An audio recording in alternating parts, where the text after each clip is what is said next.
here. Holy. Welcome, everybody. If you guys are tuning in via YouTube, we just listened to Kendrick Lamar's album on Twitch. We couldn't listen to it on YouTube, but he dropped an impromptu album called GNX. And 12 songs. Didn't list any features, but he did have features. And yeah, essentially, we listened to it. Okay, he'll come back. Essentially, I kind of came up with a rating of, it's probably either, for me, it's like an 8 or a 9 out of 12 in songs that I think are passable and good. And yeah, I got to give credit and props for that. Here we go. All right, what's the deal? Yo, what's going on, brother? Come on, man. It's a good day. West side, west side. Man, can I ask one personal question before I ask the rest? No. Before you ask a personal question, Yeah. you got to retract what you said. About what?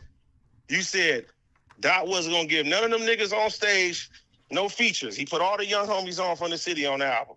Well, this is what I would say. I think I'll say something better. I think we encouraged him to do that. I don't care why he did it though, but he did do it. So I'll give him credit for doing it. So and I thought that was a great look. I thought it was a great look, even though he could have still named them on the songs because we got to do some Googling, but fans do that anyway. But I do think that was a good look. That was a good look, AD. And then too, like, you know, the little homie Siete on there too. So I know you wasn't familiar with him. That's my little homie from the section. You know what I mean? Okay. What song were they on? He on Dodger Blue. He Ah. got Wally the Sensei on there. He got Roddy Rich on that motherfucker. And shout out to, bro, he got a lot of young talent out there. He got Young Threat on there. He got Dodie Six on there. He got Lefty Gunplay. Yep. Lefty's on there? He got Hitter. Yep, he got Hitter J3 on that motherfucker. He got AZ Chike, who also made Schoolboy Q album as well, too. You know what I'm saying? Hey, It's a lot of dope people from the city on the album. Hey, do you think the culture bullied Kendrick into doing that, or did he want to do it? Because there was for a second people were saying, "Yo, you got all this clout, but you're not sharing it with nobody. People are showing up on your behalf, but you're not showing up on theirs. People's albums coming out, you're not even tweeting it. You're not even really doing anything." How do you think that this was a Kendrick idea, or he saw like, yo, you know, because there was some backlash out there in the community, not the community, but like there was backlash in the hip hop community. No, but that's the thing. This shit, like, a lot of this stuff been in the works for a long time. Really? Like, he's been wanting to, like, you know, put certain people on, and, you know, certain people behind the scenes I already knew. I know my little homie, he had to sign an NDA and stuff like that too. So it was a lot of stuff that was coming. I mean, look, you got to think about it, bro.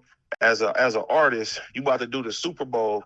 He could have kept it all about himself. He said, let me put the next generation of West Coast artists on. And to me, that speaks volumes, especially for everybody in the city. That is and for everybody, for every other region as well, too, to do the same in return. That is dope. I do have one thing I would ask with that, but before I ask that, is this an album or a mixtape? I term it as a mixtape. I don't think this is his official next album. I think this is a good thing to drop off to hold us over for 2 to 3 months before the Super Bowl. He puts on a bunch of artists. Yeah, we still get a couple big features on there. Roddy appears on there. We see SZA on there, but you know, he's kind of like giving back, right? You know, he dropped a few songs. He's saying some shit on it, but when we think about a Kendrick drop or a rollout, I don't think this is an album. I think it's a mixtape. What say you? I think it's an album. Oh. It sounds complete like an album. It's just dope. I mean, like, you know, just listening to it 2 or 3 times, just all the way from start to finish, like, it's a representation of where we at in the city right now. To me, it's the soundtrack of Los Angeles right now. It's dope as hell. You know what I mean? And I've been arguing with niggas all day on Twitter. They're like, all right, man. I'm like, look, we riding for the homie today, man. I better get used to that shit. Okay, so replay value-wise, that's another thing. That's one critique I've had with Kendrick at times. Sometimes his project won't have much replay value. I do think there's some joints on here that people will play over. By the way, my favorite joint is the one where he's doing, it's like the Tupac-inspired one. That's fire. The Reincarnated. Yeah, exactly. Yeah, he got some bangers on here. You know what I'm saying? So, I mean, all that's going to do, especially in Los Angeles, you know, that stadium music, you're going to be hearing that shit at the games. You know what I mean? Like, when you come to the West Side, you're going to hear these songs in rotation. Like, I can hear that Squabble Up. That's going to be one of those ones. He got some real bangers on there. The Squabble Up is one of the ones. The TV Off is one of the ones. The Peekaboo. All them songs is like, you feel me? You gonna when you go to a Laker game, you gonna hear that shit. You know what I'm saying? The upcoming Dodger games next season, you gonna hear that. Like all the sporting events, you gonna hear that, and that's gonna incentivize the clubs as well too. So yeah, it's a soundtrack. Hey, the Dodgers won the World Series. Hey, is LA on a win streak? Is California officially back? I mean, I don't think LA ever left. I just feel like mostly everybody got us fucked up when it came down to the music side. Niggas is like, we don't fuck with West Coast music. You know, people say shit like that. I feel like the South has been running it for a long time, and Kendrick, like, no bullshit, like he's the savior of what the fuck that shit stands for in the city. You know what I'm saying? So just with this beef and what that shit did, and you know, it just ignited people in LA to champion each other more. Okay, and then I guess the thing I was gonna ask you was, so Kendrick has gotten this, and this is definitely nitpicking. This is not necessarily my opinion at this moment because I think he did a great job throwing a lot of alley oops. He threw mad alley oops, and I like to give if I gave criticism, I like to give credit. He did that, right? But Yeah, some people would say that when he's throwing alley oops, he never throws an alley oop to a nigga who's like in that lyrical box like him. You ever heard that? We're like he's not gonna put on another conscious lyrical rapper. He'll put on, you know what I mean, some. That's not true. They ain't heard of West Side Boogie. Okay, all right.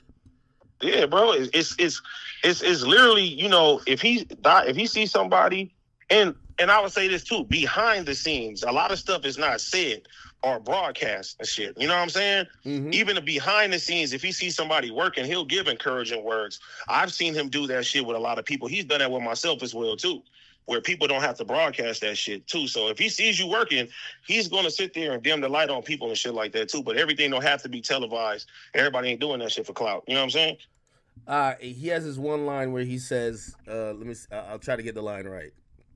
But On Whacked Out Murals. Yeah, I think it was on Whacked Out Murals, but I'm not even gonna lie to you. It was. Let me see. He says, "Tell me why you think you deserve the greatest of all time, motherfucker." I didn't like that line. I'm gonna tell you why. It feels like well, number one, I think he's aiming at Drake, but number two, I think he's.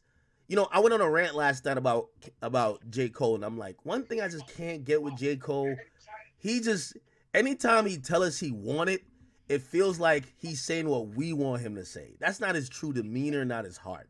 One thing I do like about Kendrick and even Drake, both of them, they're artists that they bask in being the best, and they want to be the best, and legacy-wise, and how everything goes down, they want to be known as the greatest, if not of all time, of this era. And I always respect an artist that they're like, I don't look at that as hate. Now, I do think Kendrick's a hater, but I don't look at that as hate. You're supposed to want to be the best. He tell you he a hater. Yeah. He tell you that. Yeah, but I don't think that part is hate. Like, wanting to be the best isn't hate. It's like the irrational Drake jabs. I'm like, yo, he really don't like this guy. Okay, man, listen, it's the competitive spirit of hip hop. If niggas is saying, hey, this is the guy that we comparing you to the number one, I mean, in competitive spirit, you're gonna take out who number one is, right? Or at least go for him in any type of capacity. And that's just and when 10, 15, 20 years go by, they're going to keep talking about these moments and stuff like that and who the people were, bro. This is the Mike Tysons and the Evander Holyfields of this era right now. You know what I mean? Let me ask you this question. Do you believe that well, you texted me this. You said this is album of the year. It's album of the year, for sure. For us, for sure. The album has been out an hour. Don't matter. It's the feeling, man. It's the feeling. Okay, another thing. And I'm probably gonna think about these things later. Kendrick has been really good on any announcement, any drop, even video releases. They're always very specific to the date. Like, it's not like he's dropping randomly. Now, I do get today is a Friday.